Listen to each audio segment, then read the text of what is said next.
All right, today we are building the authentic B-Wing fighter from Return of the Jedi. This is a model kit originally put out by MPC, and it's being re-released by Round 2 this fall. All right, now I'm pretty excited to build this. First, because I've never built a B-Wing fighter, and secondly, because of the two model kits being released at the same time, the X-Wing and the B-Wing, this really promises to probably be the better kit. Now, thinking about the B-Wing, as I build this, I'm not going to go for any chipping on this. In my mind, when we kind of got to Return of the Jedi, the Rebellion has a lot more going for it. There's a lot more support. And it's my understanding that the B-Wing fighters were brought in by Admiral Akbar and his people, and he seems like the kind of general who would have his squadrons in a little bit better shape, a little bit cleaner, a little bit newer, and these aren't really like the X-Wings that have been drugged from planet to planet and just patched up time and time again. So we're going to go for a little bit cleaner of a ship. So knowing that I don't want it really being chipped and overly worn, I still want distinct panels on the ship, just kind of a little bit of variation so it's not stark gray. So kind of the idea being that maybe there's different metals on different panels replaced, but of course to keep the ship clean, all of it repainted in a specific color after things have been repaired. So I'm actually going to paint quite a few panels a very dark gray before I assemble the ship and before I spray my base coat over it. That way, the base coat will blend it all together. It'll look like a uniform ship, just with different materials and different panels underneath it.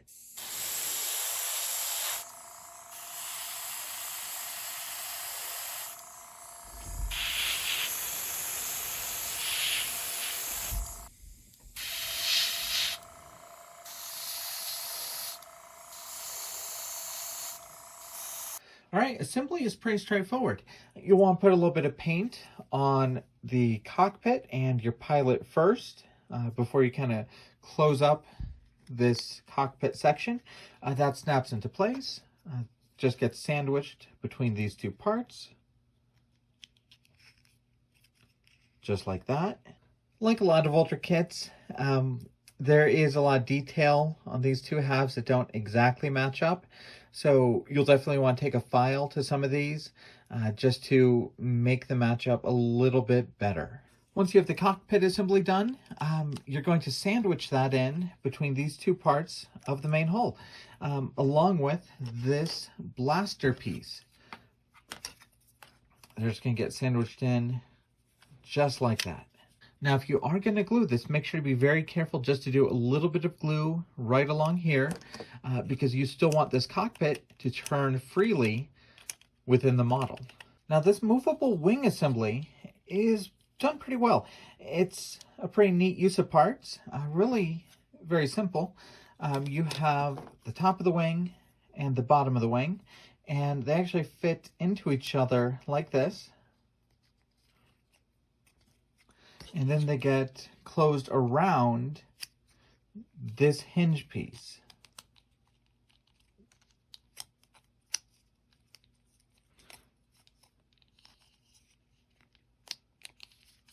Just like that.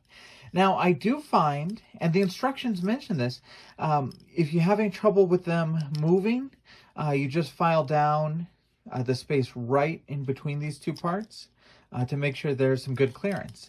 And then on top, there's a tab to keep you from opening it further than 90 degrees.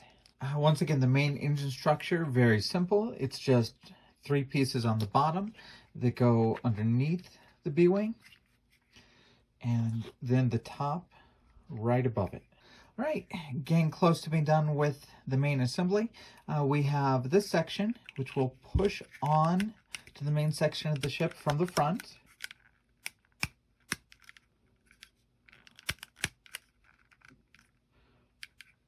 And the wings will actually attach just about the same way, just being pushed on from the front.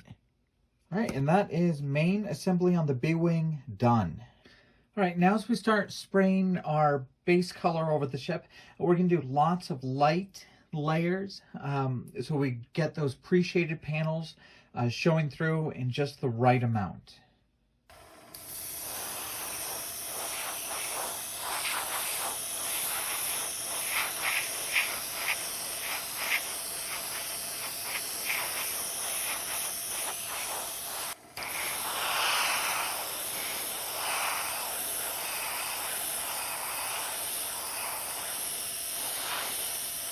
All right, we've got several layers of paint, and so you can see those panels are absolutely blending in now.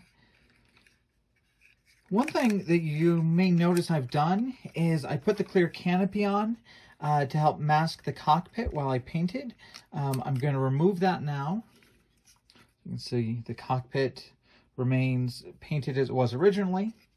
And since I'm using just acrylic paint, this clear canopy, a little bit of Windex, and a Q-tip is going to wipe off all that paint I just airbrushed on. So neat little trick there if you want to mask off your cockpits easily. You can just use the clear glass. Off camera, I went ahead and I painted the cannons and blasters a gunmetal color, and some of these more mechanical parts, I did those in just a chrome silver. And now that I've finished up with the acrylics, we're going to switch to oil paints. We're going to do an oil wash over most of the ship, and we'll take that off, leaving it just in the panel lines.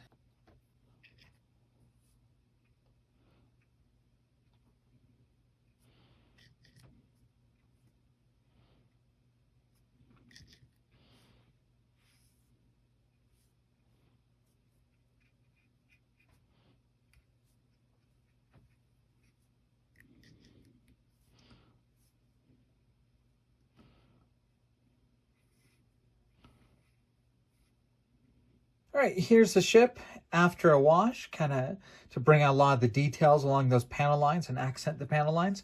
So here you can get just a good look at how those pre-shade panels look after we're completely done. Kind of here and here, just to bring out just a little bit of character in the ship.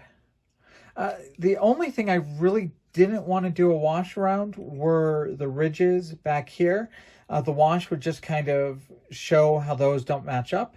I suppose the best thing to do with these two parts would really be to sand them completely flat after you've built them, and then maybe use a file to make these rings inset, or maybe a thin piece of copper wire to wrap around the outside. Actually, one last thing that still needs to be done is I painted these engine bells separately, so I just need to kind of push those on into the holes on the back of the ship. All right, just like the X-Wing, this set does come either with stickers or water slide decals. On this build, I'm going to be working with the decals, and the placement guide is actually some really nice pictures on the back of the box. There's 4 stripes that go along the back of the cockpit. And really, just make sure the longest one goes up on top here where we've got the longest surface. And then 2 will be angled to match this back angle across the back. And then the shortest one will go on the bottom here. So not too hard to make sure you're getting them in the right places. One nice thing that they've done is this orange marking has to really go right over this big kind of bar. So they've broken that up into 2 different decals for you. Okay, I've got most of the decals on. They look really good, just like round 2 decals always do. They conform really well to different shapes. So you can see how it just wraps around some of those protrusions. So yeah, the decals went wonderfully. This one that was done in 2 parts, it really did work well on this one. To get up to the edge and start wrapping over that bar. I couldn't quite get them to meet in the very middle, so I wasn't able to completely cover that bar. On this one, with the decals, it might have worked better just to have it in a single piece. I'm sure for stickers, it would have to be in the 2. So the final thing I'm going to do is I'm going to do just a little bit of additional weathering. rather than kind of the charcoal pastels that I did on the X-Wing, I'm going to use this Tamiya weathering kit. And this really is just almost like a makeup compact with a couple different colors. First thing I'm going to do is I'm going to kind of cover that problem with the decal just by adding a little bit of weathering right on top of it. But then this is just something great to do a little bit of streaks. And just add a little bit of color on some of the edges.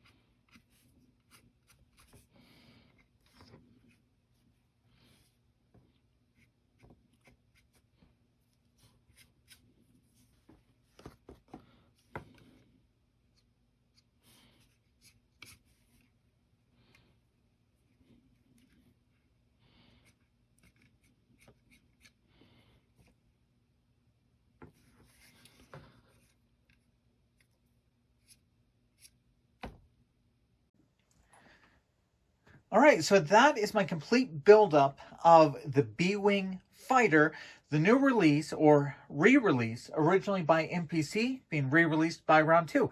Now, I treated this like a snap kit, so I did not sand it or putty it. I cleaned up kind of where things came off the sprues, but even just snapping it together, it looks pretty good. Now, if you did want to putty and sand it, this seam across the front is really what you'd want to hit. Just throw some putty right on these parts and then sand it down so you get a nice seamless start here at the front. I would sand this part down right across the front. And like I already mentioned, you'd probably want to sand this entire back cylinder to make it smooth, then try and re-add the ridges. Although, I am much, much happier with the decals kind of covering that up. But yeah, this is our completed B-Wing. And it does move. So as you kind of move it to a vertical, you can keep that cockpit oriented properly.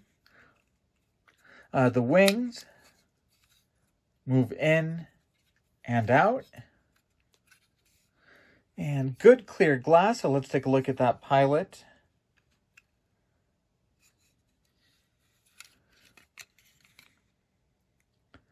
I need to still add a matte coat to kind of dull it down a little bit. But absolutely, no doubt that this is probably the better release amongst the two in this wave, the X-Wing Fighter and the B-Wing. The B-Wing, just much more fun of a build and a better looking model when you're done. All right, here are the two models together. And once again, I tried to go a little bit dirtier and older with the X-Wing than I did with the B-Wing. But, you know, if you kind of keep the same paint scheme, so you can see I've done the same gray between both of these, they're going to look good on a shelf together. So this is a pretty good first wave of Round 2's re-releases. Coming up next, hopefully we'll have some of the models where they've made updates and improvements, but a couple good, fun models you can start off with. Now, what's really fun about a lot of these Star Wars ships is you really get to do a lot of fun things with weathering. So if you watched both of our videos about the X-Wing and the B-Wing, on the X-Wing you saw us do a lot of the salt chipping across the front. On the B-Wing, we did that pre-shading for the different colored panels. On both of them, we did a bit of a dark wash. We did a little bit more of the streaking weathering kit from Tamiya on the B-Wing. We did more chalk pastels around the engines of the X-Wing. So there's a lot of different things you can do as far as weathering on these Star Wars kits. And really, you just go as light or as heavy as you want to for your models. Mostly on Star Wars kits, I don't really believe in sticking with a single color scheme. Like, I didn't really follow the box art for the B-Wing. There's no hero B-Wing out there like there is Red 5. So I just really go to town and make it look the way I want it to look and make it into kind of my own fighter.